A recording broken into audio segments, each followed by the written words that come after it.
Notre rôle, c'est de vous dire pourquoi il y a problème aujourd'hui dans le pays. C'est notre rôle de dirigeant. Mais pour vous le dire, il faut que nous, les dirigeants, d'abord, nous comprenions, nous nous approprions cela. Deuxièmement, que nous donnons un nom et un visage aux fauteurs de troubles. Troisièmement, que nous élaborions une stratégie globale et des actions courageuses. Et enfin, je dois aussi vous expliquer quelque chose que chacun d'entre vous, vous devez savoir et garder. Pour que, désormais, on ne nous dise plus discours, discours, discours. Le discours est important. Je vais vous dire le rôle du discours. Une fois que le dirigeant comprend le discours, une fois que le dirigeant a donné un nom au discours, au fauteurs de troubles, un visage, une fois que le dirigeant a élaboré une stratégie intelligente, une fois qu'il a conçu et déterminé des actions courageuses, disciplinées, à partir de cet instant, le dirigeant est à même de faire l'étape qui vient, aller vers le peuple et parler au peuple. Parce que le peuple, c'est le seul interlocuteur, c'est le seul arbitre, c'est le peuple qui décide. Il faut faire confiance au peuple et aller parler au peuple. Et si vous parlez au peuple et que le peuple comprend, il n'y a plus de problème. C'est pourquoi je vous dis, le passage obligé de la conduite de toute résistance non violente contre toute dictature est la recherche de l'adhésion et de l'implication totale des larges masses populaires à la cause de la résistance. Il s'agit du chantier le plus difficile, mais du chantier prioritaire et primordial. Sans ce chantier, vous ne pouvez gagner rien. Parce qu'il faut dévoiler le fautif. Il faut l'isoler dans l'opinion, à la fois interne et internationale. Voilà un peu ce qu'il faut faire. Parce que si vous ne le faites pas, les dictateurs sont des menteurs, des affabulateurs, des falsificateurs. Voilà un peu ce que je dois vous expliquer. Maintenant, que s'est-il passé dans le cas de ce que nous sommes en train de dire? Pendant longtemps, personne ne savait ce que Patrice Talon faisait. Tout le monde croyait en lui. Tout le monde croyait en lui. Regardez, voilà un monsieur, nous avons découvert son jeu et nous l'appelons pour dire, écoutez, monsieur le président, là où vous allez, il y a l'impasse. Mais il nous dit non. Nous étions le 25 février, on devait faire la clôture des dossiers de candidature le 26. Voilà un monsieur qui nous dit le 25 février vers 19h-20h dans son bureau, écoutez, si moi j'étais à votre place, et si je veux aller aux élections, je le ferai avant demain. Je vous conseille de convoquer un congrès de votre parti. Nous étions dans son bureau à 20h. Nous allons convoquer un congrès de notre parti en quittant son bureau à 20h. Le congrès va se tenir la nuit et nous allons lui apporter les résultats le lendemain. C'est du bluff. C'est comme ça que vous allez comprendre si on ne vous expliquait pas ce qui se passe. Le cas du Bénin, que s'est-il passé? Tout le monde dormait dans le pays. Tout le monde dormait. Il a fallu 2 événements. Le premier événement, c'est le 1er février avec Djogbenou qui a inventé le certificat de conformité. C'est le premier événement. Et puis le 14 février, où le professeur Joël Aïvo a organisé ce qu'il appelle une clinique électorale. Au cours de cette clinique, il a mis à nu complètement le jeu flou du pouvoir. Donc, 2 événements importants. Le 1er février. Mais le 1er février, qu'est-ce que Djogbenou et la Cour constitutionnelle ont fabriqué? Ils ont fabriqué une décision en 4 points. Il y a 3 points farfelus, mais un seul point porteur de danger pour la République. 1. Le décret convoquant le corps électoral est conforme à la Constitution. 2. La date du scrutin est maintenue au 28 février. 3. Les partis politiques qui existaient avant la promulgation, dont bénéficiaient de l'article 56 de la loi portant au chat des partis politiques, sont tenus de se conformer avant le 17 mars au plus tard. Tout ça là, c'est des coquilles vides.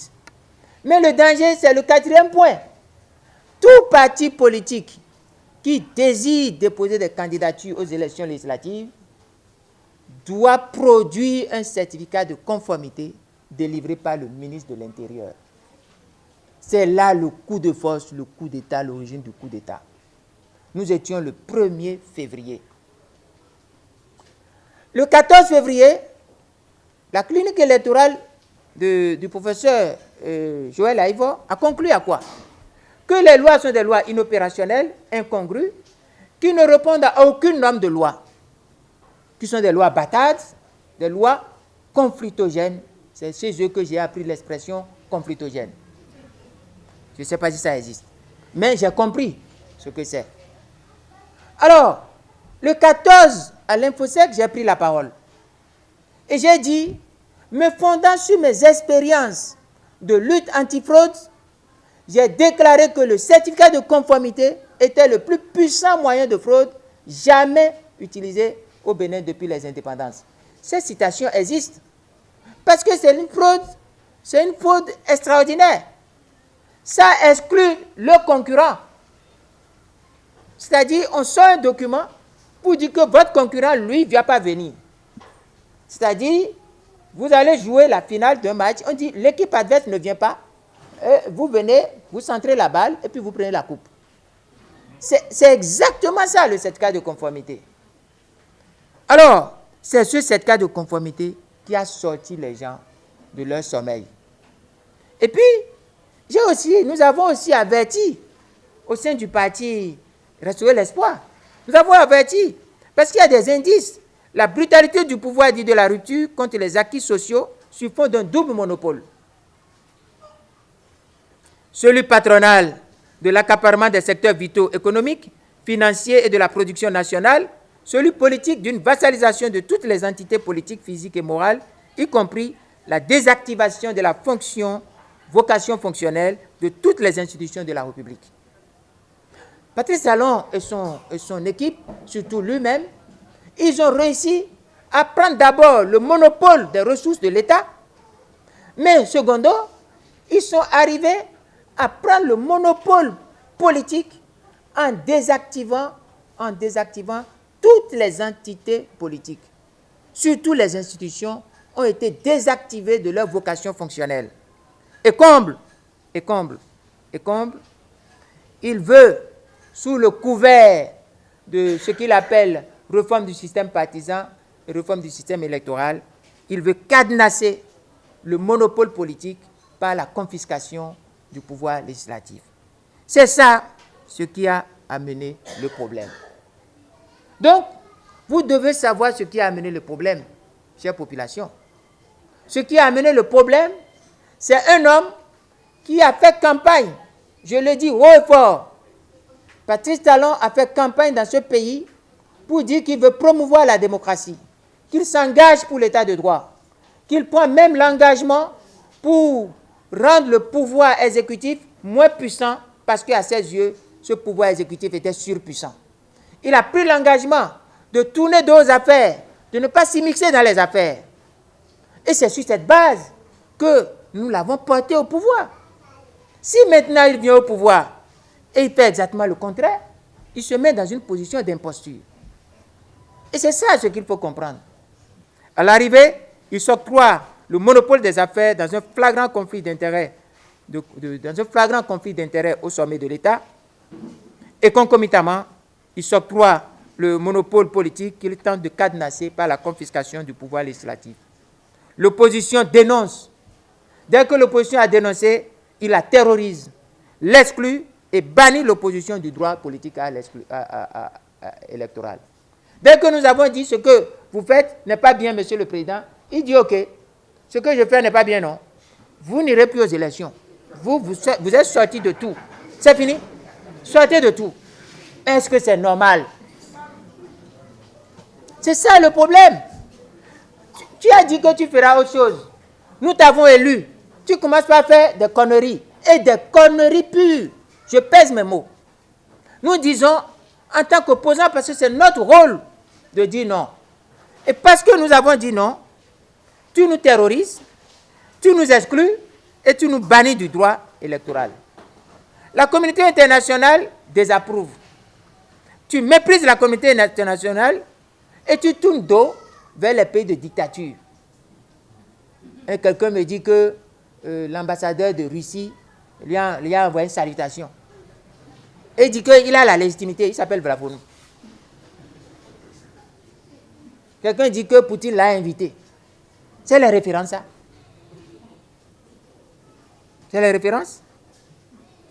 Mais ce qui est grave, le peuple dit non. Tu commences par faire des arrestations un peu partout. Tu t'entêtes. Tu vas jusqu'à programmer une parodie électorale. Le peuple rejette.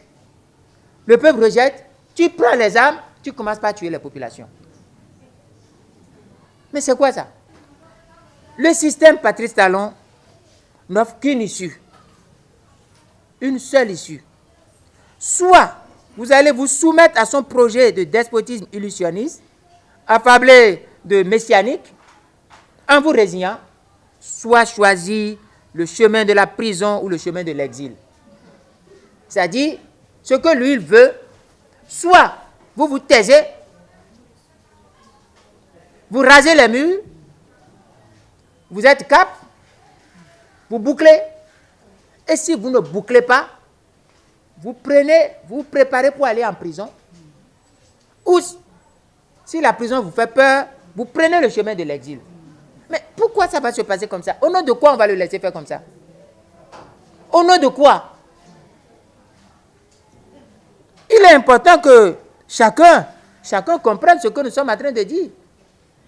Lorsqu'on en arrive là, lorsque les faits sont comme ça, nous disons que les faits concluent à l'imposture du pouvoir dit de la rupture, qui a été pourtant élu pour promouvoir la démocratie, renforcer l'état de droit, consolider les acquis de la conférence nationale, avec la promesse de la non-immixtion dans les affaires, mais qui, à la surprise générale de tout, s'ingénue à saper les bas de l'état de droit et à déstabiliser la démocratie, à s'asseoir sur les sources de la richesse nationale.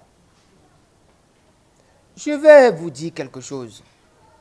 Lorsqu'ils ont fini de prendre tout ce qui est en haut, et c'est ce qui explique beaucoup de difficultés, beaucoup de choses qui arrivent maintenant. Toutes les sources de la richesse nationale sont contrôlées. Maintenant, ils vont dans le sous-sol. Ils vont dans le sous-sol et cette fois-ci, ils vont vers le pétrole. C'est pourquoi il y a la révision du code minier, du code pétrolier. Il y a la révision du code minier en décembre. Ce qui se joue est grave.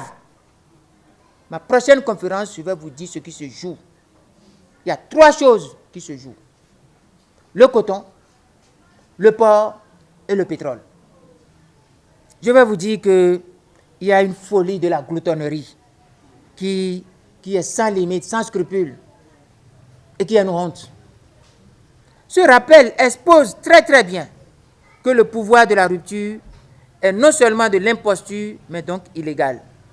Le certificat de conformité, source d'exclusion électorale ayant conduit au coup d'état de confiscation du pouvoir législatif par M. Patrice Talon, illustre l'illégitimité flagrante de l'ensemble de ces 83 partisans, tous rejetés à plus de 96% par les Béninois à l'issue de la parodie électorale des législatives d'exclusion du 28 avril 2019. Les tueries sauvages qui s'abattent comme mode de gouvernance du président Patrice Talon depuis lors doivent interpeller sur le recours criminel à la force et à l'utilisation excessive des armes létales. À l'origine, voilà ce qui était là. Vous êtes là lorsque le discours officiel du gouvernement est, à travers les propos du ministre de l'Intérieur, oui, nous sommes obligés d'utiliser les armes létales. On vous a élu pour protéger le peuple et vous dites que vous utilisez des armes létales contre le peuple parce que simplement vous voulez quelque chose et le peuple s'est opposé. Quelle légitimité, quelle crédibilité vous avez? Il n'y a personne dans ce gouvernement qui a honte. Personne n'a honte. Mesdames et messieurs, à l'origine de la résistance nationale était la restitution du pouvoir législatif confisqué et le rétablissement de la démocratie déstabilisée. Nous devons vous expliquer ce qui était à l'origine de la résistance nationale. Parce qu'il y a un phénomène, c'est l'opposition politique qui s'est transformée en résistance nationale. L'opposition politique avait une lecture un peu approximative du caractère de la psychologie despotique dictatoriale du système dit de la rupture. L'opposition, dans sa majorité, pensait que ce système était un système qui acceptait la concurrence. L'opposition a oublié la doctrine de Patrice Talon, qui est la compétition sans compétiteur, sans concurrence. Vous avez beau être mauvais, nul, si vous n'avez pas de compétiteur, si vous n'avez pas de concurrent, vous êtes élu. L'opposition a oublié cette doctrine. Au lieu de s'organiser pour empêcher que Patrice Talon aille loin, non, l'opposition a cru que cet homme voulait les élections. Donc, la résistance nationale a pour objet le rétablissement de la liberté, de la démocratie, de l'état de droit, du pluralisme politique. À cela s'ajoute comme corollaire la préservation des acquis de la conférence nationale. Depuis les tueries des 1er et 2 mai 2019, la réhabilitation des mémoires des victimes innocentes, l'élucidation de tous les événements meurtriers occasionnés par l'implication des forces militaires et la traduction devant la justice des auteurs et commanditaires des tirs meurtriers deviennent en sus des préoccupations primordiales de la résistance nationale. Donc, il faut suivre ce que veut la résistance. Pourquoi la résistance existe? Mais lorsque nous avons déclenché la lutte, le peuple qui a réagi magnifiquement le 28 avril, en faisant échec, en faisant honte à la bande à Moussou Bruno et à Patrice Talon, en les repoussant, en leur donnant la portion congrue, en les limitant, en les confinant dans les plus petits espaces, qui leur convient d'ailleurs, à 4%, lorsque le peuple a fait ça, il y a eu la colère. C'est les raisons de la colère. La colère du despote. Je vais poser une question. Est-ce que ce sont les opposants ou les résistants qui ont inventé la fête du 1er mai? C'est nous qui avons inventé la fête du 1er mai, la fête du travail. La fête du travail existait.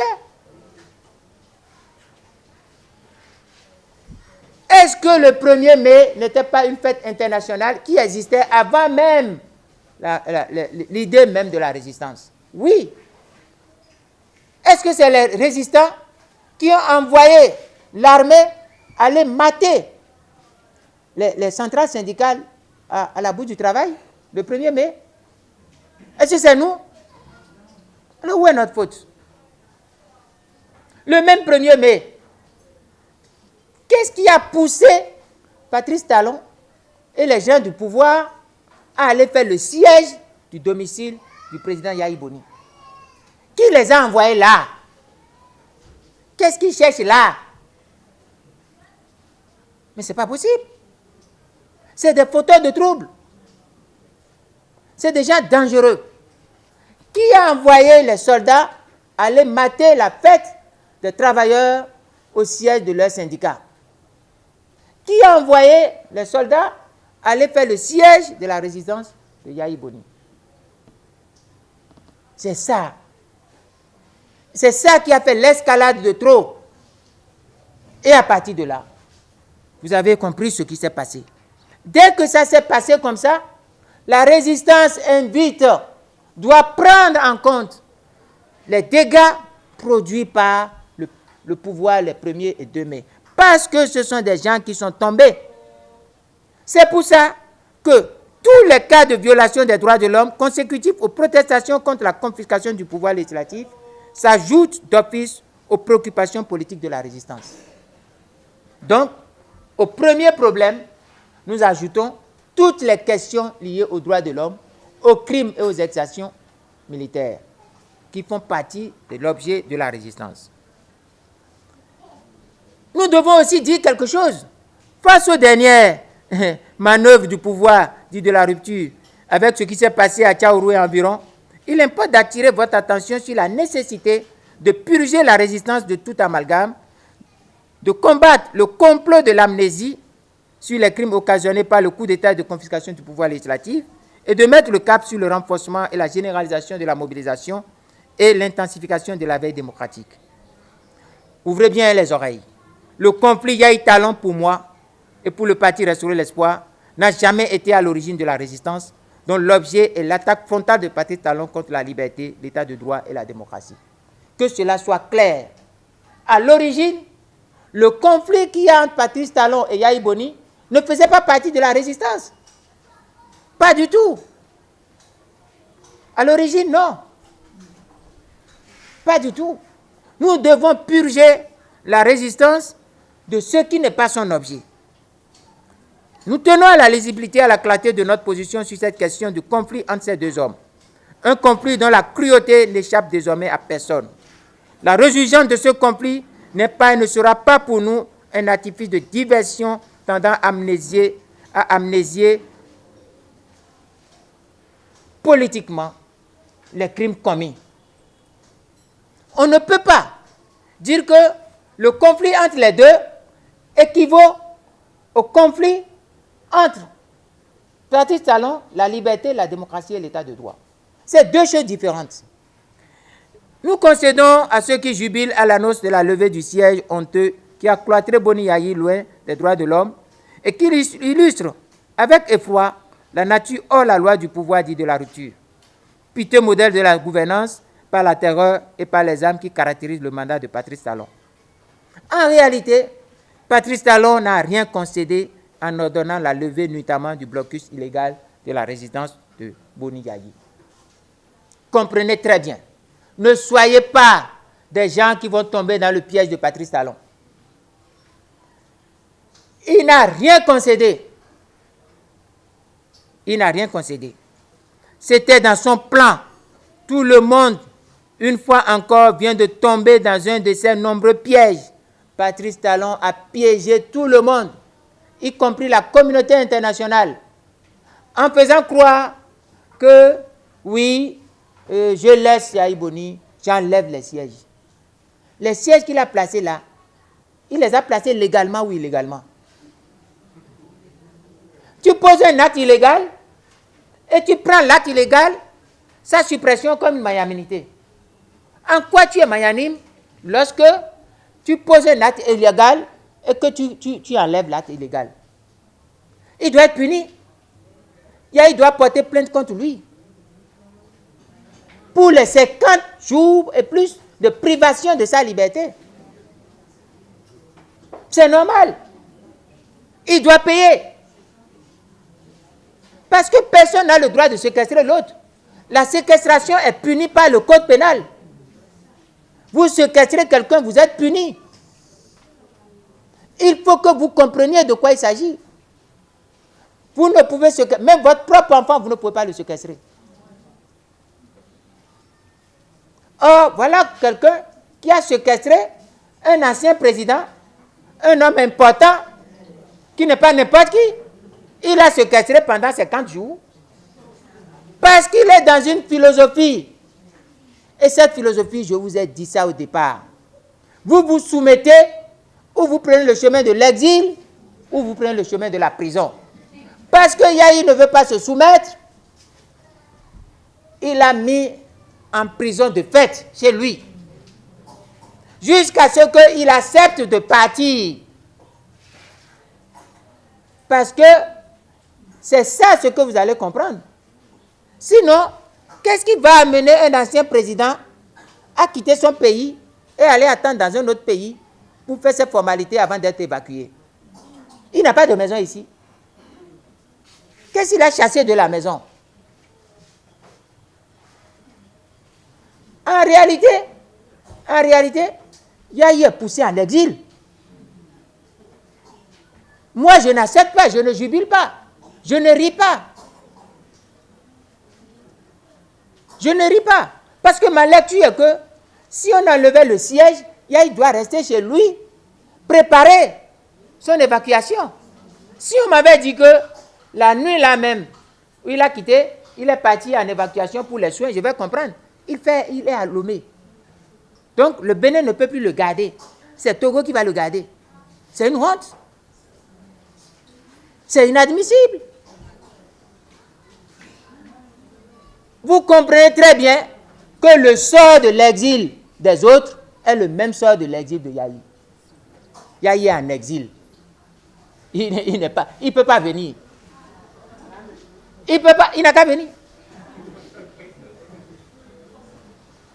Il ne peut pas. Il ne peut pas. C'est là que vous allez comprendre que Patrice Talon est en train de jouer tout le monde. C'est ce qu'il voulait, qu'il vient d'obtenir en laissant malicieusement faire croire qu'il y est contraint, et par Buhari, le président Buhari du Nigeria, et par les comédies de ses acolytes subitement muets en médiateurs de paix. Non. Il est dans son jeu. Il y a longtemps que moi j'ai appris qu'il doit accepter quitter le pays ou se taire. Il y a longtemps. Et c'est ça qui se déroule. Patrice Talon n'a aucune feuille de laurier à porter pour être dans ce schéma. Il doit être puni, Patrice Talon. Il doit être dénoncé. On doit lui interdire de refaire la même chose contre n'importe quel autre citoyen dans ce pays. Le pays nous appartient. Le pays n'est pas une propriété privée. Et le Bénin n'est pas une société à responsabilité limitée de Patrice Talon. Ici. Ce n'est pas une compagnie. Peut-on faire croire qu'un Tchabi Sika, un Adam Bagoudou, un Théophile Yorou, un Kassim Kabassi, un Nicolas Benon, etc., ardents défenseurs locaux du funeste projet d'exclusion électorale porté par Patrice Talon, sont subitement devenus les représentants des populations de Tchaourou et environ pour venir solliciter la clémence de celui qui a envoyé l'armée réprimer cette même population dressée contre la confiscation du pouvoir législatif. Vous ne connaissez pas les gens. Kassim Kabassi. Mais c'est l'allié de Patrice Talon. C'est son allié. Tchabi Sika, c'est son allié depuis. Les journalistes, vous savez. Adam Bagoudou, c'est son allié. Théophile Orou, c'est son allié. Et j'en passe des plus illustres. Comment toutes ces personnes qui sont des alliés de Patrice Talon, qui sont des protagonistes dans la crise et dans les violences, qui ont été même obligés de fuir, ces personnes-là se regroupent, forment une délégation, amènent de force certaines personnes et disent: nous sommes des négociateurs, les représentants de la population de Tchaourou, nous sommes venus négocier la paix et demander clémence à Patrice Talon. Mais ce que vous allez voir, c'est ça, je vais vous dire. Toutes ces personnes, à l'instar des gens de l'Akabi de Okunlola, sont des protagonistes dans les violences qui ont ébranlé les populations et ces communautés opposées, comme d'autres communautés, à la confiscation, au coup d'État de la confiscation du pouvoir législatif. Tchaourou, Savait et environ, ouvrez les yeux. Et je vais vous dire quelque chose. Ouvrez bien les yeux. Ce qui s'est passé à Tchaourou et environ, je vais vous dire que les militaires ont fait des exactions inadmissibles et nous devons en demander des comptes à Patrice Talon. Ce qui s'est passé à Tchaourou, Savait et environ, ce n'est pas la blague. Ils ont tué Bad. Ils ont tué gravement. Ils ont fait du désordre, du carnage. On ne peut pas permettre que cela se produise dans un pays. Il y a eu mort massive, je vous le dis. Et je demanderai, je vais laisser ce passage que je ne vais pas lire, mais je vais vous expliquer ça autrement. Si je n'étais pas de la manière ancestrale, de la lignée des chefs de culte, j'allais vous dire de cesser de parler des fables de chasseurs invisibles. Chasseur invisible par-ci, chasseur invisible par-là. Le chasseur est un guerrier. Un chasseur est-il un guerrier? Un chasseur n'est pas un guerrier. Le métier d'un chasseur, c'est d'affronter les animaux et de tuer les animaux, surtout dans la brousse. Le métier de chasseur n'est pas le métier de guerrier. Au nom de quoi on dit que des chasseurs invisibles par-ci, des chasseurs invisibles par-là. Et puis même quand on va parler de chasseurs, combien de chasseurs il y a à Tchaourou et environ? Les chasseurs forment une sorte de caste où il faut être initié. Pour y entrer dedans, il faut payer la dot, faire des cérémoniels, être formé. Ils ne sont pas nombreux. Ils ne forment pas une légion, une compagnie, même une section combattante. Ils ne forment même pas une section de combat. Ils sont combien? D'abord, si les chasseurs sont nombreux, il y a un déséquilibre écologique du système écologique de la faune et de la flore. Donc les chasseurs, ce n'est pas un grand nombre. Mais qu'est-ce qu'on veut nous dire? On veut nous dire que ce petit nombre de chasseurs peut faire face aux effectifs combattants de nos armées lourdement équipées et surentraînées et qui ont reçu la réquisition, non pas de paix, mais de ce que vous savez, et qui s'est passé à Kadjaou. Le vocabulaire repris par les chaînes de télévision officielles. Kadjaou est nettoyé, comme si Kadjaou était sale. On dit on a nettoyé Kadjaou, alors que c'était des manifestants. Le concept nettoyage s'applique aux zones terroristes. Quand on envoie l'armée avec le mot d'ordre d'aller nettoyer, neutraliser, c'est qu'il y a des terroristes. Les manifestants béninois ne sont pas des terroristes. Et les populations de Tchaourou ne sont pas des terroristes. Et les chasseurs ne sont pas des guerriers. Et notre résistance n'est pas une résistance guerrière. C'est regrettable que personne ne se meut de la déclaration laudative du porte-parole, Orou Théophile. Avez-vous lu ou entendu la déclaration de Théophile Orou? Pendant près de 2 pages, il n'a fait aucune allusion aux morts. Je cherchais dans les choses, il n'a fait aucune allusion aux morts. Il n'a parlé aussi plus que de dégâts matériels. Il y a même un dedans dont on entendait la voix qui disait ils ont brûlé ma maison. Mais des hommes qu'ils ont tués, les femmes qu'ils ont tuées, les populations qu'ils ont blessées. Personne ne se met de cela. Et ce qui est encore regrettable, personne ne veut dénoncer le silence de cette déclaration sur les pertes en vie humaine. Et puis, personne ne veut se mouvoir devant les déclarations du ministère de l'Intérieur qui parle d'assaillants tués sans donner le nombre ni les contextes dans lesquels ces assaillants sont tués. Mais qui parle aussi d'une 50aine de soldats béninois blessés, dont 10 graves, sans expliquer les conditions. La France que nous imitons, lorsqu'il y a des cas de terrorisme ou qu'un soldat français qui a une opération qui a coûté la vie à un Français, on explique au peuple français les conditions, le déroulement de l'opération. On ne peut pas faire l'amnésie, on ne peut pas faire le silence sur les morts. Chaque mort compte. Et les civilisations sont mesurées, sont appréciées à comment ils s'occupent de leurs membres en difficulté ou en situation de décès ou de détresse. Non, Tchaourou et Savert et environ méritent mieux que le récit mensonger d'une gloire imagée, imaginaire, du fabuliste à propos de chasseurs mystérieux, mystiques. Tenez, un chasseur n'est pas un guerrier. Le métier de chasseur est celui de chasser les animaux, généralement dans la brousse. Et notre résistance nationale n'est pas guerrière, surtout qu'elle est conçue et conduite dans un format de non-violence qui puise ses moyens de l'article 66 de la Constitution de la République. Elle n'est pas une affaire de chasseurs. Nous sommes en politique et nous exigeons une enquête indépendante des institutions en charge du droit humanitaire, de la protection des droits de l'homme et de la répression des crimes militaires contre les populations civiles. Nous exigeons ça. On ne doit jamais passer sous silence cela. Nous l'exigeons. Il n'y a personne qui peut nous empêcher d'exiger cela. Nous devons agir pour que plus jamais le recours aux armes ne soit plus la seule issue du pouvoir pour s'opposer à la volonté générale. Nous devons interdire ça au Bénin. Il n'y a personne dans la rupture pour se couvrir de honte lorsque le gouvernement affirme que son discours officiel est recours aux armes létales contre les populations civiles. Il n'y a personne. Il n'y aura aucun troc, et je le dis bien, il n'y aura aucun troc politique. Je dis bien, et nous disons très bien, il n'y aura aucun troc politique du conflit entre Patrice Talon et Yahi Boni contre la cause de la résistance. Autrement dit, la résistance nationale et personne ne troquera la cause de la résistance par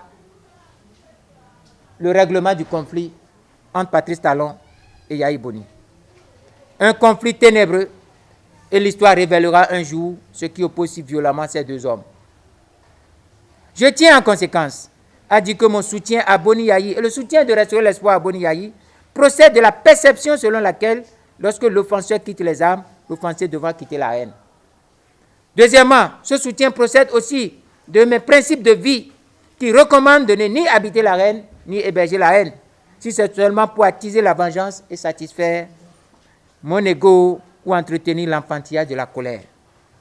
Et plus encore, Boni Yahi est un acteur majeur de la résistance nationale et notre soutien lui est entier et sans réserve. Il a notre soutien entier et sans réserve. Mais nous dissocions et nous refusons qu'on ne troque pas la cause de la résistance contre le règlement du conflit entre Yahi Boni et Talon. Nous ne savons pas la cause. Certains disent que c'est du business, certains disent que c'est ci, ça. L'histoire révélera ce qui les oppose si tant. Je voudrais, avant de conclure mon propos, m'acquitter de 3 dettes. La première dette, répondre à certains dits anciens collaborateurs du président Nicéphore Dieudonné Soglo. Eh oui, vous avez entendu certains qui ont écrit, qui ont fait des badigeons sur des feuilles en disant qu'ils écrivaient. Ils ne font que bafouiller comme à la maternelle, ce que les petits-enfants font des coloriages sur des feuilles. Ils n'ont rien dit de sérieux. Mais ces personnes-là devraient se mirer dans la honte qu'ils étalent à écrire des indignations et d'indignité. Certains m'ont dit qu'ils sont des gens éteints, qui crient famine alors que prennent feu au Bénin la liberté, l'état de droit et la démocratie. Alors que la vénalité, la corruption et la mafia criminelle consument l'héritage de la conférence nationale. N'importe quoi. Certains les assimilent aux derniers loups affamés qui sentent la puanteur et se dirigent vers la charogne. Que représentent en réalité maintenant ces personnes? Georges Guédou représente quoi aujourd'hui en termes de popularité? Abraham Zizilokwe représente quoi en termes de popularité? Toutes les personnes qu'ils ont alignées, Georges Guédou, Abraham Zizilokwe, Ekodesi, Aladaye, qui encore? Beyonvi, Roger Aoui. Mais c'est quoi aujourd'hui? Toutes ces personnes étaient dans les 4%. Ils étaient tous derrière Amoussou Bruno. Mais ils n'ont pas obtenu 4%. Non. J'ai été obligé d'apaiser certains qui s'interrogeaient sur l'inconscience de cette vaine entreprise de salissure contre Nicéphore Soglo. J'ai été obligé de les apaiser. Ce que je vais vous dire, ces personnes sont à la recherche de prébendes. C'est comme les hyènes qui sentent l'odeur de la viande pourrie, de la charogne, et qui se dirigent. Et celui qui est leur boussole, c'est Zizilokwe. Ils ont vu que Zizilokwe, en faisant Abraham, en faisant ce qu'il a fait, a gagné gros dedans. Donc eux tous, ils ruent là-bas. Non, ce n'est pas possible. Le rôle que le président Soglo joue aujourd'hui est un rôle capital. Et nous devons le féliciter et l'encourager. C'est ce rôle qu'il devait jouer chaque fois. Une nation doit avoir un grand chapeau. Et c'est ce rôle qu'il joue. J'ai promis qu'en arrivant ici ce soir, je vais dire un peu de ces personnes.